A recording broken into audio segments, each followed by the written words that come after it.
Radio Universidad de Chile presenta Tras las líneas, conversaciones con Manuel Antonio Garretón, Premio Nacional de Humanidades y Ciencias Sociales. Programa producido en el Departamento de Sociología de la Universidad de Chile con el auspicio del Centro de Estudios de Cohesión y Conflicto Social, COES.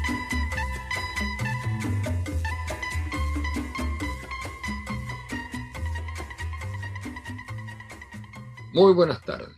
Bienvenidos y bienvenidas a Tras las líneas, el programa semanal del Departamento de Sociología de la Universidad de Chile y del Centro de Cohesión y Conflicto Social, el COES, en que reflexionamos sobre los distintos problemas que nos aquejan como personas, como sociedad, como humanidad, desde la perspectiva particular de las ciencias sociales. Y hoy vamos a tocar un tema que no hemos tocado otras veces por el enfoque que le va a dar nuestra invitada, aunque sí se ubica en el campo de los estudios de género, de los movimientos feministas, pero desde una perspectiva particular y que tiene que ver con el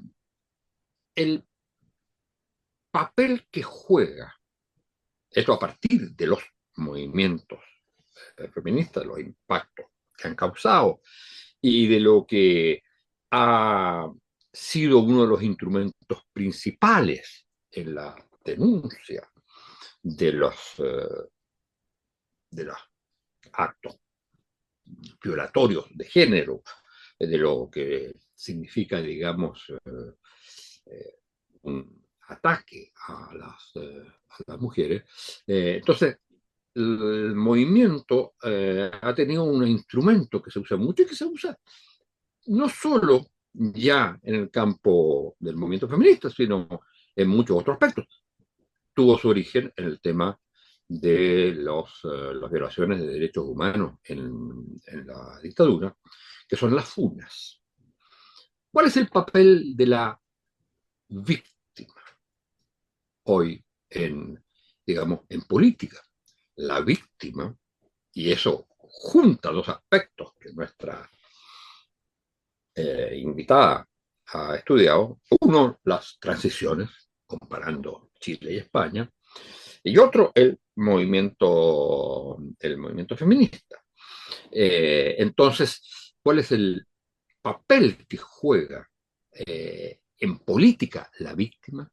El componente movilizador que tiene y también las autocríticas que se hacen o que se pueden hacer desde el movimiento feminista a este instrumento de las funas. Porque es evidente que las funas significan mostrar lo que se vivía antes en silencio y por lo tanto mostrar lo que ha sido los actos violatorios de género. Pero, por otro lado, genera una tensión respecto a la justicia o injusticia, al problema que ocurre con el victimario, que en este caso es transformado también en víctima. Y eso ha tenido un debate muy, muy interesante en el movimiento feminista.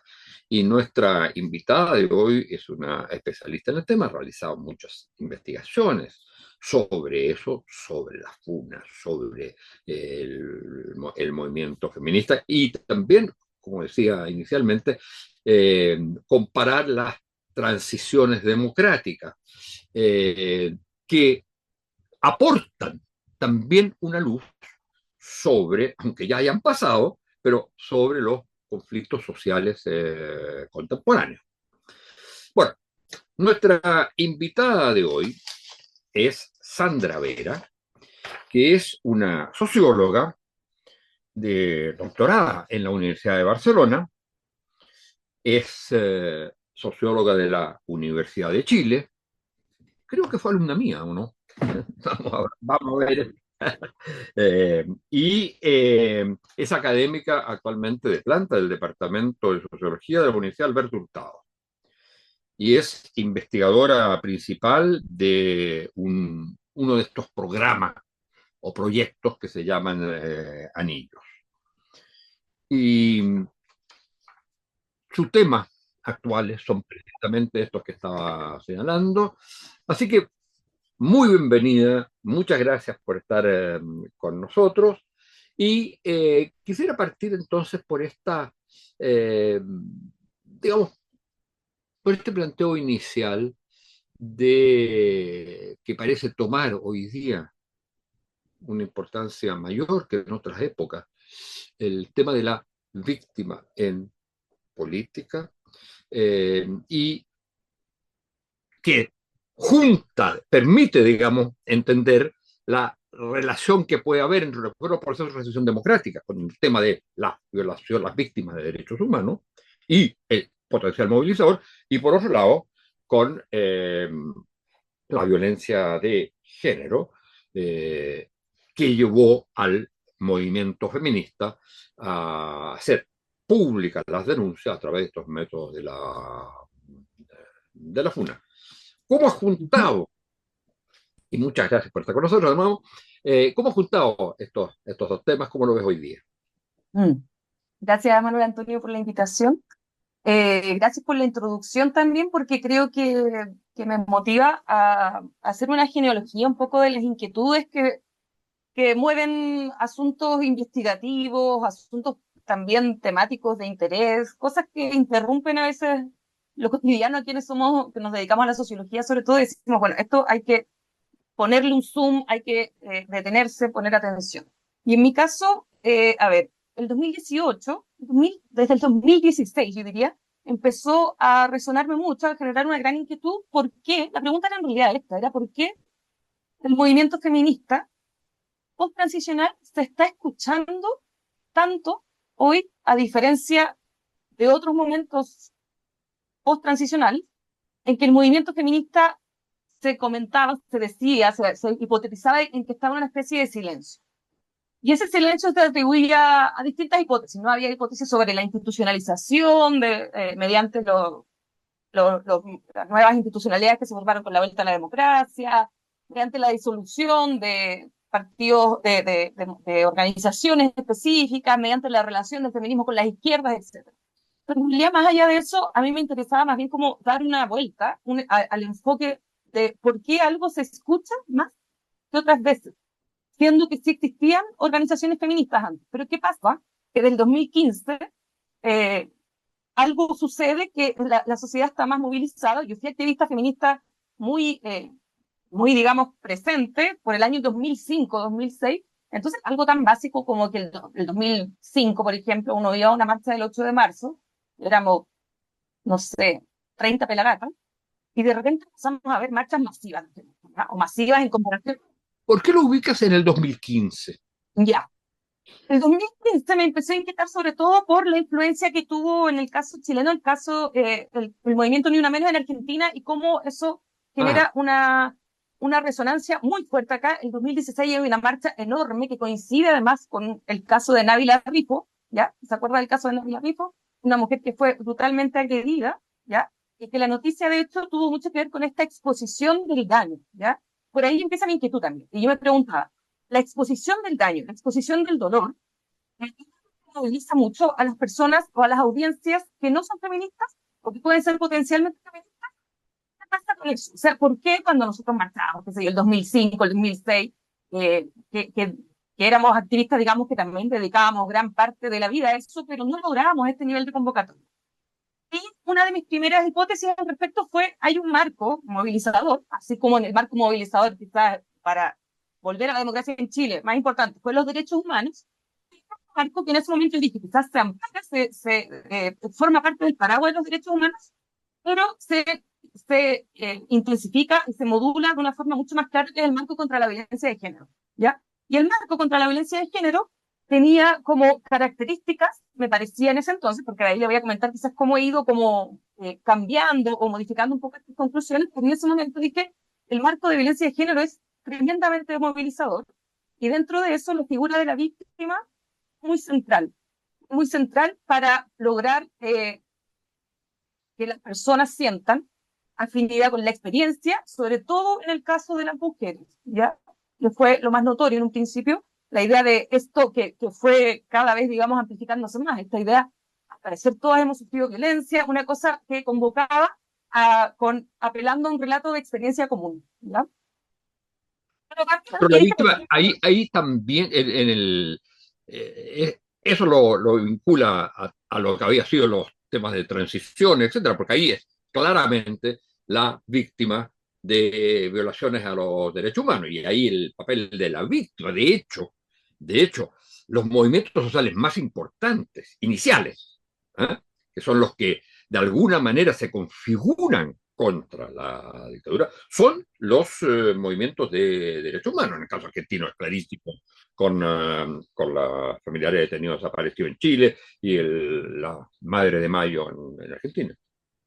Sí, por supuesto. O sea, de hecho, el sello, lo particular, era acá que el marco contra la violencia de género, mi hipótesis es que movilizaba más que otros marcos dentro del feminismo. Por ejemplo, el de derechos sexuales y reproductivos, ¿ya? Al parecer, el marco contra la violencia habría logrado una motivación, una interpelación social más masiva, ya que el 2018 ya se hace enorme, digamos, y se hace, detiene al país un poco por las movilizaciones estudiantiles.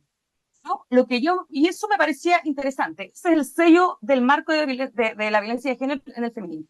Pero lo que a mí me parecía como interesante para hurgar, para leer, para saber cómo abordar esto, era que el debate sobre la figura de la víctima en la política en realidad es un debate que excede el debate sobre el movimiento feminista, ¿ya? Y el debate sobre la figura de la víctima o sobre la centralidad de la víctima en la política ha tenido un papel sumamente importante en las discusiones post-dictadura, post-guerra, post-holocausto, ¿ya? Y hay mucha problematización al respecto y también controversia. Un poco la idea, porque desde una mirada como yo diría, a ver, esperanzada, optimista, que la sociedad le dé relevancia a las víctimas implica un reconocimiento, una sensibilidad moral, ¿ya? Y eso deberíamos decir, bueno, es una buena noticia, digamos, que la sociedad sea sensible moralmente con un dolor que antes no importaba. Pero también hay un montón de advertencias, de controversia en torno a la figura de la víctima, que a mí la verdad todavía me fascinan, me encuentro súper interesante ir por ahí, que tienen que ver un poco con qué es una víctima para la política, qué es en cuanto, por ejemplo, movilizador colectivo, cómo se colectiviza el dolor, por ejemplo, como emoción política relevante, eh, qué pasa cuando el testimonio, por ejemplo, empieza a ser tan relevante. Y aquí ya nos encontramos con discusiones que han tenido muchas variantes históricas, digamos. O sea, uno puede ir desde las múltiples discusiones que hay sobre el Holocausto, Todorov, por ejemplo, con este problema de singularizar la víctima, ¿ya? Y que entonces no se puedan sacar memorias ejemplares, no se puedan generalizar a otras situaciones, sino que son tan singulares las víctimas que no se pueden trasladar a ningún otro contexto. Y también otras figuras y también otras discusiones más contemporáneas que tienen que ver, por ejemplo, lo que plantean algunos autores, Gabriel Gatti, que lidera un grupo que en su momento se llamaba Mundo de Víctimas, con que al parecer la figura del ciudadano y de la víctima estaban totalmente fusionadas. Uno entendía que era ciudadano quien es víctima de algo, ¿ya? Para tener derechos hay que ser víctima de algo. Esa discusión también me llamó la atención. Y luego la discusión en Chile también tiene que ver con de Latinoamérica y de muchos otros lugares, que tuvo que ver con las transiciones y un poco y los procesos de verdad y reconciliación que consistían en esto que Isabel Pique, por ejemplo, llama como la retórica de la marca, ¿no? Como enmarcar quiénes fueron víctimas para, a partir de ahí, hablar de verdad y justicia. Ya, pero esa es la trayectoria de alguna manera. Ahora, Sí. para irnos a este otro tema que planteaba en algunos de sus artículos, que es este tema de la reacción, o sea, lo que significa para el movimiento feminista y previamente para el movimiento de derechos humanos. que es el movimiento de derechos humanos, es el primero que empieza a realizar lo que los argentinos llaman Scratch, ¿eh? Y nosotros le llamábamos FUNA, ¿eh? Ujú. Y que era, y es, eso me gustaría saber si también uno podía pensar lo mismo respecto al movimiento feminista, porque en el caso de los derechos humanos es claro que es no solo contra la FUNA, digamos, contra el criminal, el que cometió el delito, la violación de derechos humanos, sea porque cumplía órdenes, sea porque él las daba, eh, sino que también era un reclamo de que no había justicia. O sea, Sí, claro. entonces tenía algo la FUNA o el Scratch de, aunque sea de carácter puramente simbólico, pero de la justicia por parte de la víctima. Es la víctima y los que están con la víctima los que tienen a hacer derecho, tienen derecho a hacer justicia porque la sociedad no tiene el sistema al respecto. Y eso da la impresión que también tiene que ver con el caso de las funas que hace el movimiento feminista, que de alguna manera muestra el silencio de la justicia frente a la víctima. O le pone tantas trabas de decir que puede o no puede, decir, tiene que tener límite en el tiempo, porque igual como todas las violaciones, todos los crímenes, digamos, tienen un momento en que tienen que terminan, digamos.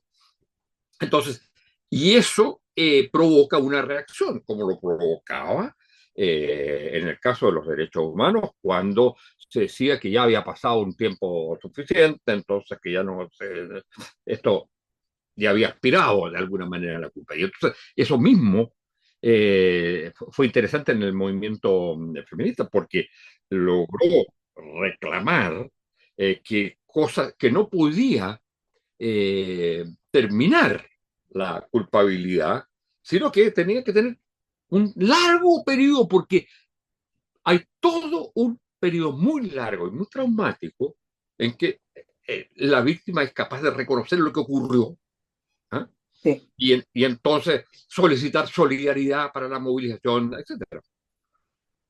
Sí, por supuesto. O sea, yo creo que ahí hay yo pondría incluso a- otro énfasis adicional a que esto habla de concepciones de la justicia. Yo diría que la FUNA, desde su origen y los scratches en Argentina, tienen como base fundamental el reclamo a la impunidad histórica, ¿ya? A una impunidad que se pasó del límite, digamos, a una impunidad que permanece y que es una forma de decir basta a esa impunidad. Entonces, claro, yo lo digo, avanzaría un poquito más a decir como de concepciones de justicia, porque ya implica hacer un reclamo de que la justicia no funciona. Por lo tanto, hay que aplicar otras medidas colectivizadoras, además, ¿ya? Porque, y en ese sentido, a mí me gusta mucho que hagamos este recorrido, digamos, sin desconectar las cosas, porque a veces creo que el movimiento feminista se estudia como desconectándolo de la historia y de un legado político que tenemos en este país, y por supuesto que va a impactar en distintas manifestaciones de lo colectivo, entre esas el movimiento feminista. La funa feminista, yo creo que en esta discusión sobre la figura de la víctima, bueno, ahí también un asunto que me pareció interesante era que, por ejemplo, al problematizar esto de qué implica que la víctima sea la principal movilizadora, si es que suponemos que eso es así, esto también ya empezaba a tener una controversia, una discusión muy agitada dentro del movimiento feminista y dentro de la teoría feminista, ¿ya? Ahí en ese momento, que fue como porque también hay que decir siempre que el movimiento, este ciclo de protesta feminista contemporáneo excede Chile, por supuesto. O sea, entonces aquí tenemos que recordar el Me Too, tenemos que recordar cómo eso también impacta quienes forman parte del Me Too en el caso de Hollywood, la amiga yo te creo acá, qué sé yo, y cómo aquello eh, promueve en el fondo, podríamos decir, una forma de entender el feminismo que es muy criticada desde algunas teóricas feministas, como por ejemplo Marta Lamas. Marta Lamas dice, si Marta Lama es la feminista mexicana, mexicana. Marta Lamas escribió un libro muy polémico que es muy bueno en todo caso, yo lo recomiendo, hace pensar mucho, pero desde el título es polémico. Se llama Acoso sexual, denuncia legítima o victimización. Y ella lo que dice es que estamos frente a un poco a una expansión desmedida de la idea de violencia de género, ¿ya?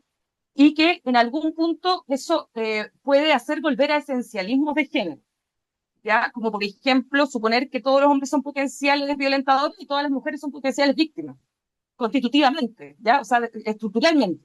Y eso dice es peligroso, es como que el feminismo vuelva a esencialismo y se aleje de las corrientes emancipatorias, que por lo menos es a lo que yo aporto. Bueno, ese libro de Marta Lamas, que yo diría que fue muy fundacional para plantar una discusión en Latinoamérica respecto a este asunto, creo que nos entrega muchas ¿Es de herramientas cuándo? para ver. Perdón, ¿es de cuándo el libro? Del 2017 al 2018, o sea, ya lo hablaba en torno al Me Too, era sobre todo al Me Too, después del 2015. Ah, ya, es relación a Me Too, ya. Pero aquí coincide con el 2018, o sea, entonces ese libro estaba muy a la mano, digamos, donde las denuncias del 2018, los casos que movilizaban fueron los de acoso sexual en la universidad. Entonces también ese libro venía a un poco muy pertinente para esta discusión, pero también muy delicado, muy complicado, porque implicaba hacer una crítica también al movimiento feminista, a las formas de que estaba desplegándose el movimiento feminista, y probablemente muchas queríamos tener mucho delicadeza en abordar eso. Por supuesto, no era la intención minimizar la lucha del movimiento feminista, ni suponer que la figura de la víctima se había mal utilizado, ¿ya? Sin embargo, sí había que complejizar un poco cuál es el legado, qué vínculos tiene con el legado político, en este caso, yo creo que en el caso de Chile de la dictadura, y en el caso internacional también, con cómo se había la increíble y exponencial éxito, el rendimiento discursivo que tuvo las acusaciones contra violencia de género. Y los efectos de aquello, o algunos problemas con ello, es que pone una matriz muy binaria, ¿ya? Muy dicotómica entre víctima y victimario para todo, ¿ya? Para todo. O sea, cualquier análisis, digamos, de injusticia tiene la capacidad de ser trasladado a un modelo de víctima-víctima, ¿ya? La gracia, y yo diría que ahí la gracia de lo que pasa en Chile en el 2018, es que ese modelo, que es bastante, uno podría decir como dicotómico, pero también individualizado, o muy entre dos personas, la gracia de lo que ocurre en Chile, y yo creo que hay que rescatarlo, es que en el movimiento estudiantil se desplazan las instituciones. Ya dice un poco, no, aquí no se trata de que nosotros tenemos que solucionar esto con agresores directos ni nada, no. Les desplazamos la responsabilidad a las instituciones universitarias y se elaboran una serie de argumentos para decir por qué las instituciones universitarias tenían que hacerse cargo, ¿ya? Eso por un lado, pero por otro lado también el rendimiento que yo creo que tiene el marco de la violencia de género permitió que fuera bastante, y lo sigo siendo creo, legítimo sacarle mucho eh, discurso, sacar a la luz muchas experiencias acumuladas de injusticias de género y de violencia de género. Que ahí hay otro punto, yo creo que también. Son dos cosas que se mezclan y no son lo mismo. Pero el marco de la violencia creo que logró como capturar también injusticias de género, que no siempre son violencia de género. Y dentro de esa acumulación de historias que estábamos en el momento pertinente para denunciarlas, un repertorio de acción colectiva que funcionó, digamos, que cayó como de cajón, que entra muy bien, fue la FUNA, ¿ya? La FUNA venía, por supuesto, el ejemplo, digamos, el modelo que existía de la FUNA era el del movimiento de derechos humanos, ¿ya? Por violación a los derechos humanos, por crímenes que habrían prescrito. Entonces también acusaba la idea de la impunidad. Entonces en eso coincide muy bien. Pero de ahí yo creo que ya empieza algo más complejo, que es que, bueno, son en determinar varias cosas. Uno, que tanto en el movimiento de derechos humanos como en el movimiento feminista hay una variable generacional que es súper importante. O sea, en el caso de Argentina, por ejemplo, con el Scratch, y en el caso de la FUNA, del movimiento FUNA en Chile, del colectivo FUNA en Chile, tiene que ver con generaciones, digamos, hijas de víctimas directas o descendientes, ¿no? Entonces hay un cambio generacional y me parece interesante. Pero en el caso de Chile, en el feminismo, además, hay un cambio contextual que yo diría que sería muy irresponsable no dar cuenta, que son las redes sociales, ¿ya? Que son las redes sociales, que por supuesto que le dan otras características, otras posibilidades a un repertorio escogido como la FUNA, ¿ya? Entonces creo que ahí, por ejemplo, hay una entrada a cómo es la FUNA hoy, porque una cosa es conectarla con la historia de las violaciones a derechos humanos en Chile, que es así, de ahí está el modelo, y otra es decir cómo estudiamos esto ahora, que, digamos, esto no se trata de entregar papelitos, cómo se hacía con el colectivo FUNA informando, de hacer una cosa secreta, qué sé yo, las redes sociales, digamos, van para todos, ¿no?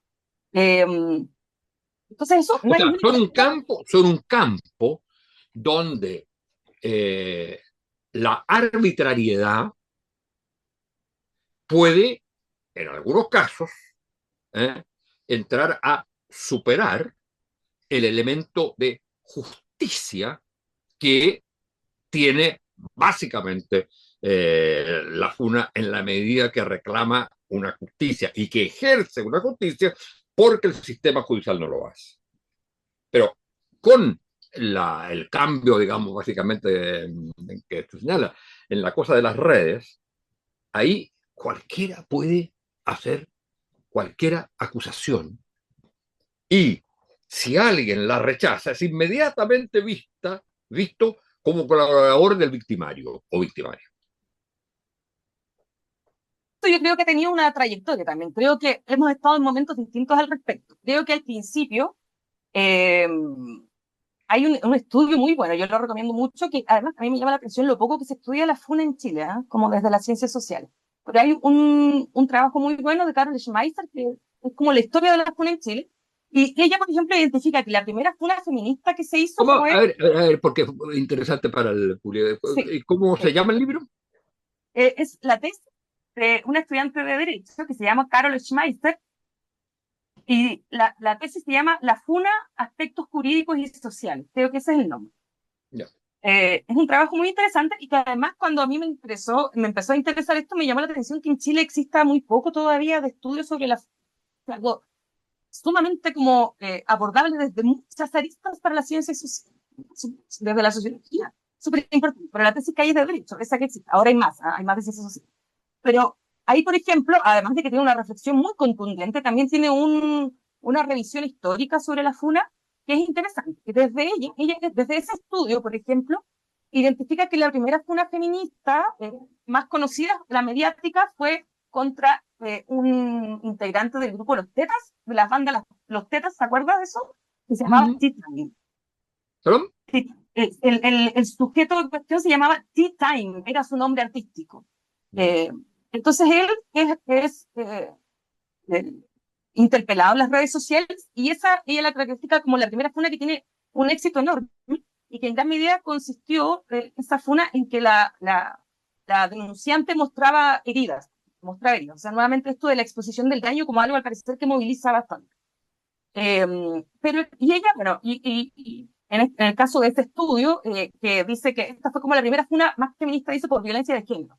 Por violencia de género. Porque ahí, la funa, ahí comenta también que es bueno recordarla, Manuel Antonio, que es bueno recordarle que la funa es un repertorio muy efectivo para, ahí contaban, por ejemplo, otros usos de la funa, para cobrar plata para quien no ha pagado, para denunciar otro tipo de cosas. También la funa como que facilita todo, ¿no? Como que voy a decir que me debes plata, lo voy a publicar y te pagan rápidamente. Como que eso fue un tipo de funa que también nos recuerdan que existió. La funa por violencia de género es otra, que tiene mucho rendimiento, digamos, a nivel de escucha social.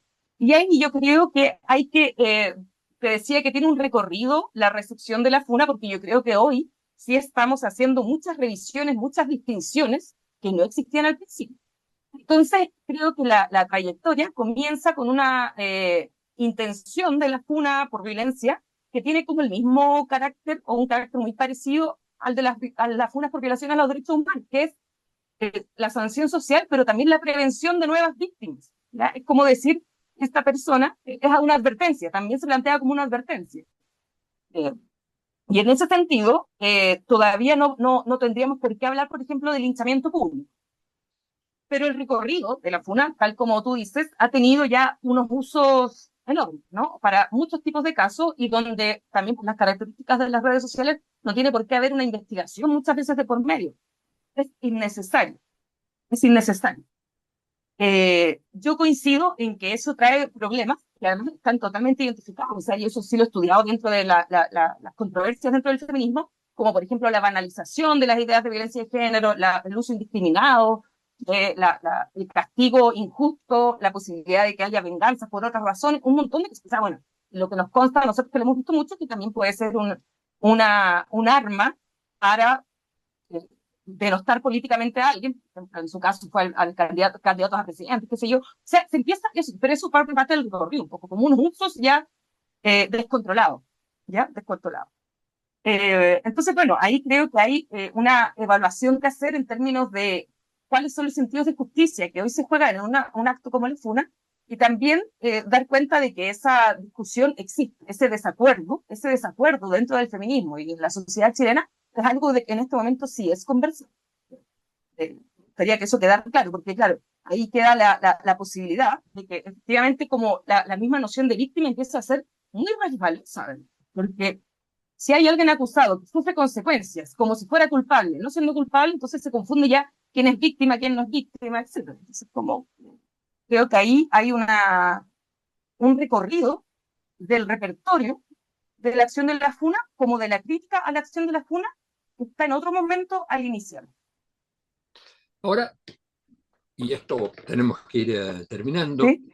¿cómo se vincula tanto la FUNA y otras manifestaciones de ese tipo en los temas de violencia a las mujeres, pero cómo se vincula con esta idea de que también forma parte o tiene que ver con la ausencia o debilidad de una democracia? Es decir, que el tema de género es una parte central que no era considerado como tal, era solo el problema del voto, de aumentar generar el voto de las mujeres, que fuera igual, etc. Pero ¿cómo forma parte constitutiva de la democracia? Lo que requiere, obviamente, ir mucho más allá de lo que son los procedimientos de la democracia, el voto, el parlamento, etc.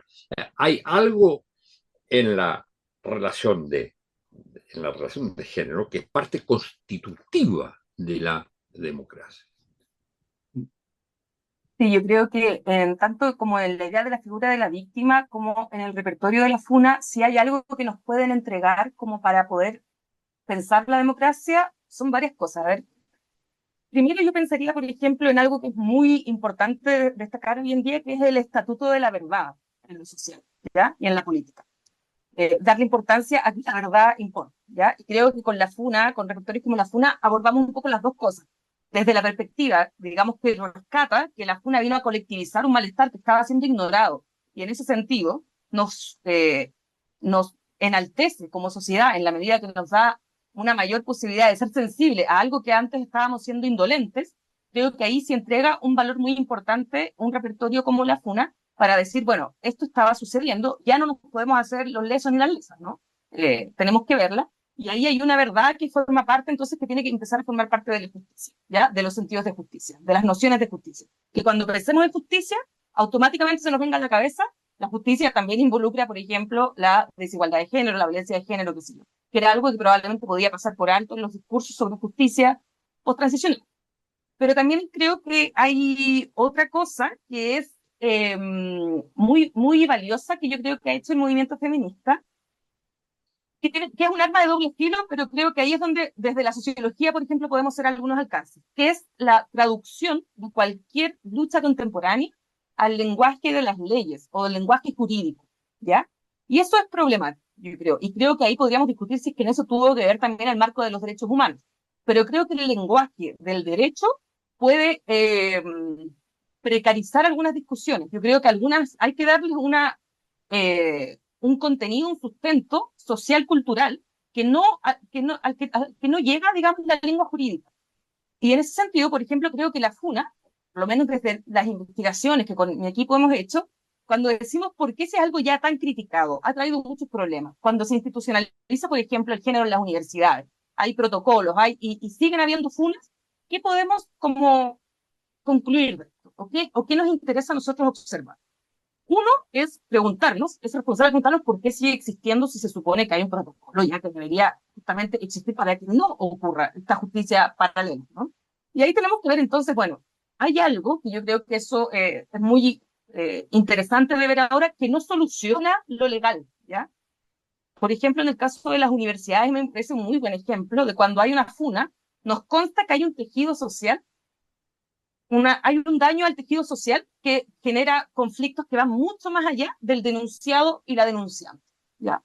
Y eso creo que ese asunto creo que es súper importante de poner, y creo que el movimiento feminista, desde estas discusiones y haciendo las problematizaciones correspondientes, digamos, a cómo esto ha evolucionado, los efectos que ha generado, los efectos negativos también que ha generado las distintas discusiones que existen al respecto.